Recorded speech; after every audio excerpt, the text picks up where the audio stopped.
रामकृष्ण हरी. आजच्या कथेचं नाव आहे सकारात्मक विचारसरणी, पॉझिटिव्ह थॉट्स. ऑल इज वेल. मला कधीही बरा न होऊ शकणारा कॅन्सर झाला होता. डॉक्टर म्हणाले, या मुलाला घरी घेऊन जा, स्पेंड टाइम विथ हिम. आम्ही आता काही करू शकत नाही. या जगात निर्णय घेण्याचा हक्क प्रत्येकाला असतो, पण असा निर्णय जो आपल्या माणसांचे आणि या जगाचे भवितव्य बदलू शकतो, असा निर्णय फार कमी लोक घेऊ शकतात. असाच एक निर्णय माझ्या आईने घेतला. माझ्या आईने डॉक्टरांना विचारले, माझ्या मुलाच्या जगण्याचे किती चान्सेस आहेत? डॉक्टरांनी 96% माझा मृत्यूच होईल असे सांगितले. माझ्या आईने त्या 96% कडे न पाहता उरलेल्या 4% कडे पाहिले आणि मला घरी घेऊन आली. अमेरिकेतून आलेल्या एका डॉक्टरांनी माझ्या आईची भेट घेतली. त्यांनी माझ्या आजारावर एक औषध टेस्ट करतो असे सांगितले. अजून ते औषध माणसावर ट्राय केलेले नव्हते, फक्त प्राण्यावर ट्राय केले होते. ते डॉक्टर केवळ 25 मुलावर ते औषध ट्राय करणार होते. एकही क्षण न घालवता आईने डॉक्टरला तात्काळ होकार दिला. पहिल्या महिन्यात 25 पैकी 20 मुले दगावली. काही दिवसात अजून 4 गेली. मी एकटाच उरलो होतो. रोज डॉक्टर येत आणि त्यांची बॅग उघडून औषध काढून देत असत. इंग्लिश डिक्शनरीत लव या शब्दापेक्षा होप हा शब्द जास्त पॉवरफुल आहे असे मला नेहमी वाटते. लोकांना वाटते मी वाचलो कारण मी लक्की होतो, पण मी लक्की नव्हतो मित्रांनो. माझ्या आईने मला लक्की बनवले. ज्या औषधाने 24 मुलांचे प्राण वाचू शकले नाही, ते औषध हृदयावर दगड ठेवून ते रोज मला टोचत होती. मग तो दिवस उजाडला. डॉक्टरांनी मला मी बरा झालो अशी बातमी दिली, पण मला सोडताना ते माझ्या आईला म्हणाले, हा मुलगा कधीही खेळू शकणार नाही, शाळेत जाऊ शकणार नाही. याने आपले 3 इयर्स पहिले तरी तो एक चमत्कार असेल. पण आपण चमत्कारावर विश्वास ठेवतोच. मी दवाखान्यात असताना आईने मला एक वेलक्रो ग्लो आणि बॉल आणून दिला होता. तो मी त्याच्याकडे फेकत असतो. हळूहळू आईने अंतर वाढवले आणि माझ्या समोर आव्हान उभे केले. मला त्या आव्हानाचा चेस करून जिंकणे आवडू लागले. एक दिवस मी आईला म्हणालो, आई, माझे एक स्वप्न आहे. मी अमेरिकेत बेसबॉल खेळणार. मित्रांनो, तुम्ही आयुष्यात काय करू शकता हे कोणीच सांगत नाही, पण तुम्ही काय करू शकणार नाही हे मात्र सगळेच सांगत होतात.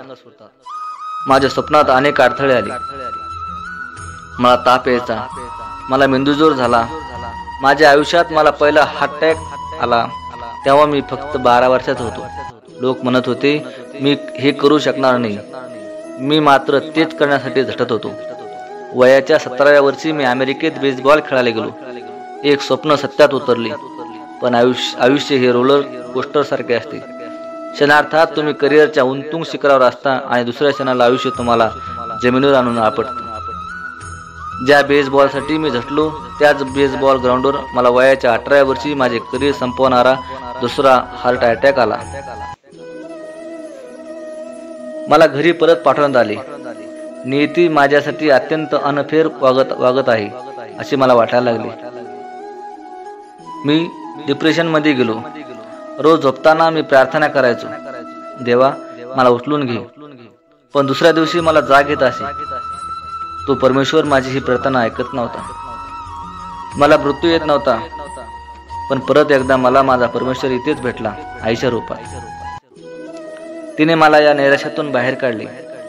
नंतर मी बँकेची नोकरी जॉईन केली. एक दिवस एक उंचापुरा माणूस जो आमच्या बँकेत CEO होता, त्याची मला बोलावणे आली. आपण बोलावायला हवे. आम्ही कॉन्फरन्स हॉलमध्ये बसलो. त्यांनी प्रश्न विचारला, डाऊन द लाईन 5 वर्ष तू कुठे असतील? मी विचार केला आणि मला आईचे शब्द आठवले, दगड मारायचाच असेल तर चंद्राला मार. चंद्राला नाही लागला तर किमान कुठल्या तरी ताऱ्याला तरी लागेल.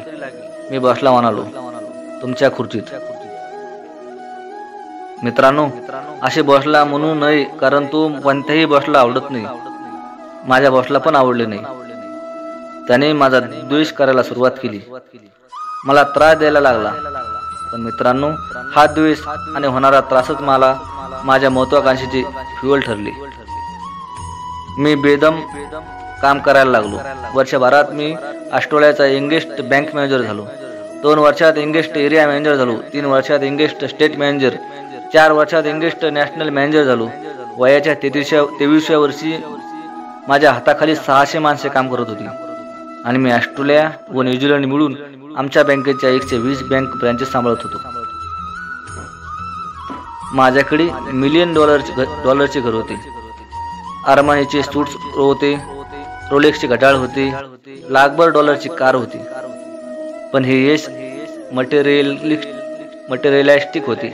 आपण या जगात राहतो. जगाने आपल्याला काय दिले यापेक्षा आपण जगाला काय दिले याचा विचार करणे जास्त महत्त्वाचे नाही का? हे जग माणसासाठी राहण्यासाठी जास्त चांगली जागा कशी होऊ शकेल याचा विचार करणे जास्त महत्त्वाचे आहे. ज्यांनी आपल्यासाठी आयुष्य वेचले त्यांना आपण काहीतरी द्यायला हवे.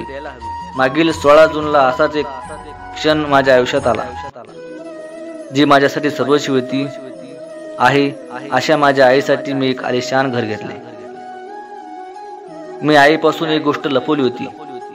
मी 7 वर्षाचा असताना डॉक्टरांनी आईला जे सांगितले होते ते मी ऐकले होते.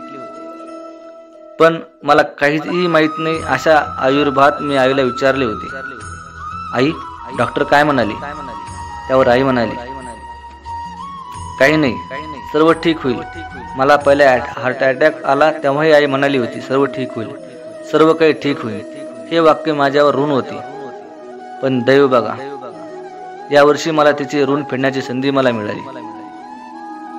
आईच्या घशात 4 ट्यूमर डिटेक्ट झाले. आईने विचारले, डॉक्टर काय म्हणाले? मी म्हणालो, सर्व काही ठीक होईल. तुम्ही किती वेळ या पृथ्वीतलावर जगले याला महत्त्व नाही. इथे असताना तुम्ही काय केले याला सर्वात जास्त महत्त्व आहे. तुमचे आयुष्य तुम्ही रिमार्केबल जगता की नाही हे महत्त्वाचे आहे. आपण घेतलेला एकूण एक श्वास, एकूण एक संधी महत्त्वाची आहे. आपल्याला मिळालेले हे आशीर्वाद आहेत. आपण या आशीर्वादाचे सोने करू शकतो की नाही हे महत्त्वाचे. आज इथे मी तुम्हाला आव्हान देतो की तुम्ही तुमच्या आयुष्याचे सोने करा. किमान माणसासारखे जगा. तुमच्या जगण्यावर तुम्हाला गर्व वाटेल असे काहीतरी करा. लेखक अनामिका. रामकृष्ण हरी.